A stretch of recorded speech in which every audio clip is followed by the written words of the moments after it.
Students, जैसा कि हम लोग बात करते हैं डिफरेंट फॉर्म ऑफ एनर्जीज की, हम लोग यहाँ पर देखेंगे कि इंटरनल एनर्जी क्या होती है। Internal energy the sum of kinetic and potential energies associated with the random motion of the atoms.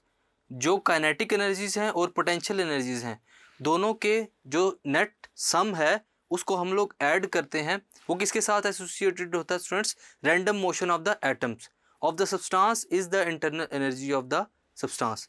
यानी कि जो सब्सटेंस की काइनेटिक और पोटेंशियल एनर्जीज होती हैं जो कि रैंडम मोशन ऑफ एटम्स के साथ एसोसिएट है स्टूडेंट्स, वो क्या कहलाती है? Internal energy. यानी कि बॉडी के अंदर जो पार्टिकल्स काइनेटिक और पोटेंशियल एनर्जी प्रोसेस करते हैं उसको हम लोग स्टूडेंट्स क्या कहते हैं? Internal energy. The kinetic energy में be in the form of translational, rotational और वाइब्रेशनल काइनेटिक एनर्जी। ये रोटेशनल, वाइब्रेशनल और ट्रांसलेशनल फॉर्म में भी हो सकती है, जो कि काइनेटिक एनर्जी है। When we heat a substance the random motion and the energy associated with it are increased. जब हम लोग किसी भी सब्सटेंस को हीट अप करते हैं स्टूडेंट्स, तो जो रैंडम मोशन होती है एटम्स की वो इंक्रीज कर जाती है। दस heat energy is converted into internal energy of the substance. Heat energy जो है स्टूडेंट्स हमारे पास वो क्या होती है?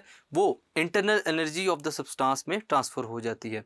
यानी कि जैसे जैसे बॉडीज को हम लोग हीट अप करना शुरू कर देते हैं स्टूडेंट्स, तो अंदर जो पार्टिकल्स रैंडम मोशन करना स्टार्ट होते हैं स्टूडेंट्स, उनमें इंटरनल एनर्जी होती है जिसकी वजह से वो रैंडम मोशन स्टार्ट करते हैं। सो स्टूडेंट्स, ये है हमारे पास internal energy of the substance या सिस्टम। Thank you.